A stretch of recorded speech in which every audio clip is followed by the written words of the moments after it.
The weather is cold outside, so I'm going to show you how to stay warm with 3 ways I like to make Sopa De Fideo.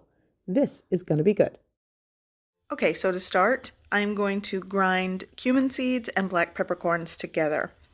This is going to be very fragrant, and it actually reminds me growing up when my grandmother would do this in her molcajete, and she'd add a clove of garlic, mash it up and grind it, and then add it to Mexican rice, or like what I'm doing today, fideo. But you could use the already ground cumin and black pepper in this. If you get the chance, doing it this way is so fragrant. So now that this is done, I'm going to start seasoning my chicken. Here I have 2 pounds of chicken drumsticks. I'm going to add 1 teaspoon of seasoned salts, 1/4 teaspoon of the ground cumin and pepper mix, a 1/2 teaspoon of garlic powder, and a 1/2 teaspoon of onion powder. Just going to give it a mix and season the chicken well.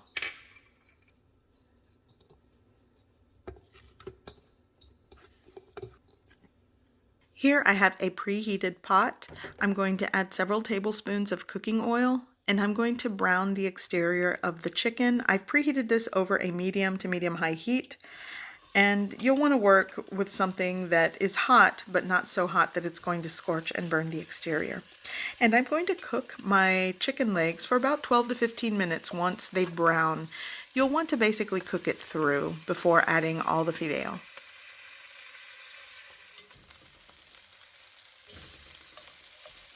Now that the chicken is browned, I'm going to cover with a lid, lower the heat, and just let it continue cooking for about 12 minutes or so. And you'll want to flip it and move it around in between the cook time. Okay, so for the rest of the ingredients, I'm going to use a 5-ounce box of vermicelli noodles. If you have thin spaghetti, you might want to break that up and use that. I've done that before. It works if you can't find vermicelli noodles. I'm also going to use some of that ground cumin and black pepper mix, about 1/4 teaspoon. Here I have 2 cloves of garlic minced, 1/2 of a small onion that I just roughly chopped. I'm also going to be using 4 cups of water, and here I have 8 fluid ounces of a tomato salsa. Here I made entomatadas, and I had some of that salsa left, so I'm going to put it in the fideo.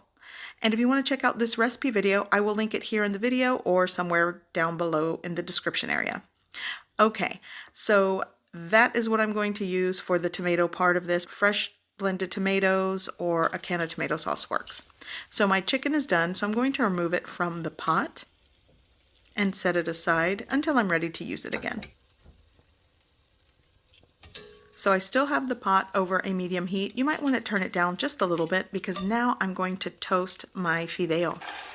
And there's enough rendered fat and oil that it'll toast the fideo. So I'm just going to continue mixing and stirring and let it get toasty and golden brown just like this. And at this point, I'm going to add my sliced onion, and I'm going to saute and mix that around, sort of break up the onion chunks apart. I'm also going to add my garlic, and garlic burns quickly, so you'll want to work quick. And I'm also going to add chicken bouillon powder. I'm adding 1.5 tablespoons into this because I want it flavored and soupy, but you know, it's up to you. Here's my 1/4 teaspoon of ground cumin and black pepper, and just give that a quick mix and sort of warm through the ground cumin. It makes it very fragrant. And now I'm going to add my tomato puree, or my leftover salsa, and I just kind of cleaned out the cup with some more water. And now the rest of my water. In all, I added 4 cups of water to this. Now I'm going to combine, give it a mix, and you'll want to give it a taste. You'll always want to taste the soup because taste is to your preference. I'm going to add more salt to this. If you want more bouillon powder, hey, it's your world. Add it if you like it. So give it a mix, and now add the chicken back into the pot. Once the chicken is added, I'm going to add a jalapeno for extra flavor. That's optional. Once it comes up to a boil, I'm going to cover with the lid. I'm going to lower the heat and let this gently simmer until the vermicelli noodles are cooked through, which will be about 15 minutes. And then once it's done, you'll want to turn off the heat, let it set for about 5 minutes, and then serve.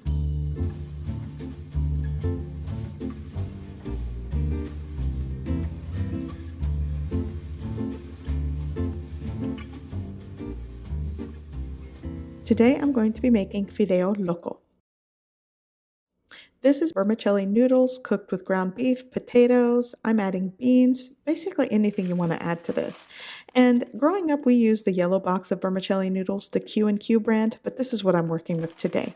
I'm also going to be adding some chicken bouillon powder, ground beef. I have a pound of lean ground beef. The onion powder, garlic, and ground cumin are optional. I have onion. I'm going to add 3 small potatoes, sliced onion, fresh garlic, tomatoes. I have cooked frijoles de olla, cooked pinto beans that I'm going to add into this. It's going to be great. I'm going to start prepping the ingredients and start cooking. To a preheated pot, I'm going to add 2 to 3 tablespoons of cooking oil, and I'm going to start toasting my vermicelli noodles. I have a medium to medium-low heat, and you want to do this gradually and toast them. Toasting your vermicelli noodles will ensure that they don't get soggy and bloat throughout the cooking process. It really does help keep the texture of the noodles. After about 5 minutes of toasting, I'm going to push them off to the side. I'm going to add my fresh onion, give it a quick saute, and sort of push it off to the side, and now add my ground beef. I'm really trying to make this a one-pot cooking process.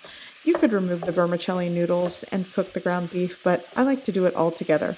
So I'm just cooking and breaking apart the ground beef on one side of the pot, and I'm going to add salt, probably around 1/4 teaspoon to 1/2 teaspoon of salt, some cracked black pepper, and now I'm going to add my garlic powder, onion powder, cumin, and the ground cumin I like to say is optional because some people don't like the flavor of that.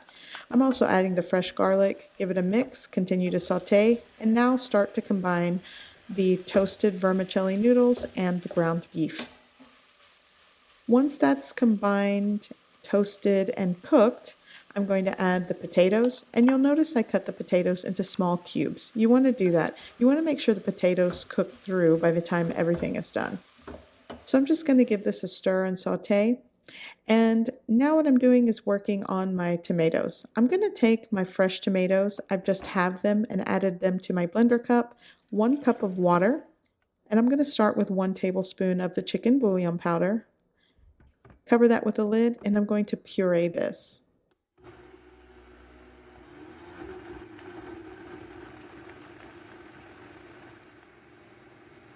Now that this is pureed, I'm going to strain it and pour it into my pot of cooking vermicelli noodles and ground beef.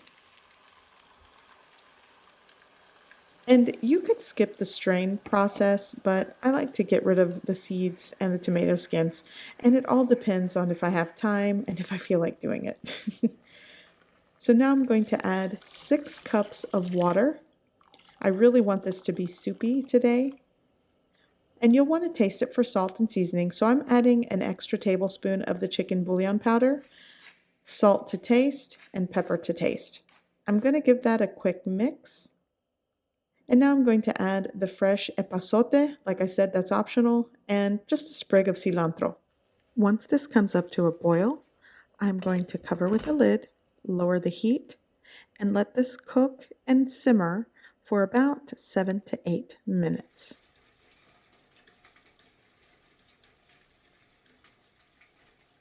After about 7 to 8 minutes, I'm going to add my cooked pinto beans. Now, if you already have a pot of beans on the stove that are cooked, you can just add a scoop of beans to your bowls that you serve for everyone. It all works. And then you'll want to continue cooking this for another 5 to 7 minutes or until the potatoes are tender and cooked through. Today I'm serving this alongside some toasty quesadillas with queso fresco, but you can just warm up your favorite corn tortillas from the store or make some from scratch. So this is typically how I like to eat my Fideo Loco. I like a squeeze of fresh lime juice. I also like to add hot sauce or even salsa. You can use whatever hot sauce you like, and I dive right in.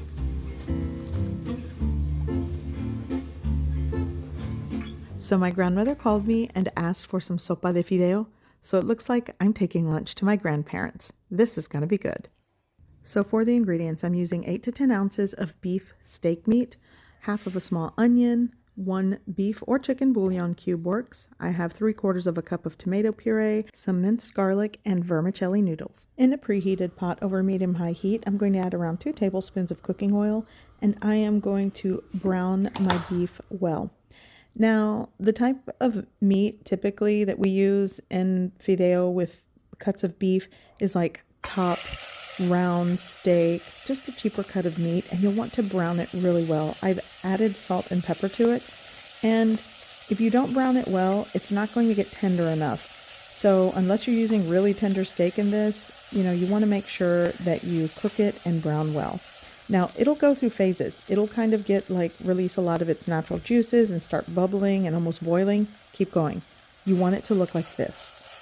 Right here, once a lot of the juices have evaporated, there's fond at the bottom of the pan. Now you're ready to toast the fideo. So I'm going to add a little more cooking oil at the bottom, and I'm going to toast the fideo, and this helps to keep the fideo texture so it doesn't get soggy and bloated. So you want to make sure you take your time with this. And you'll want to turn the heat down at this point, or you'll burn it before you toast it. So use a medium-low heat at this point.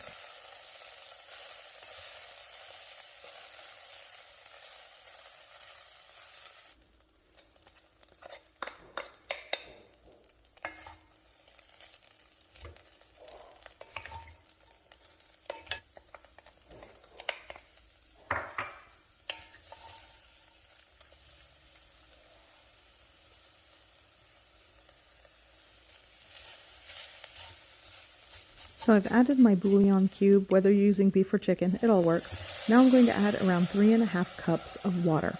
Now if you want this to be on the drier side, maybe add 2 to 2½. Now just know that if you want this soupier, you're going to have to adjust the salt in this to your preference. I'm adding my 3/4 of a cup of tomato puree, give it a quick stir, and kind of scrape up the fond at the bottom of the pan. I'm going to add a little bit more salt to taste and pepper, and bring this to a simmer.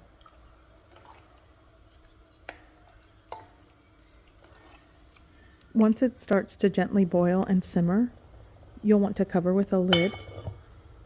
Be sure to lower the heat and let it cook for about 15 minutes. Now, because I'm going to transport this, I'm going to remove it from the heat at around 10 minutes because it'll cook the rest of the way as it sits in the container that I'm going to be taking this to their house. So shut off the heat, and now I'm going to into my container. And this is ready to take to my grandparents' house. I'm so excited. I'm going to link the most recent video of visiting my grandparents for those of you that are curious as to who they are. But my grandmother's going to love this. So I hope you guys give this recipe a try. I hope you like it, and thanks for watching.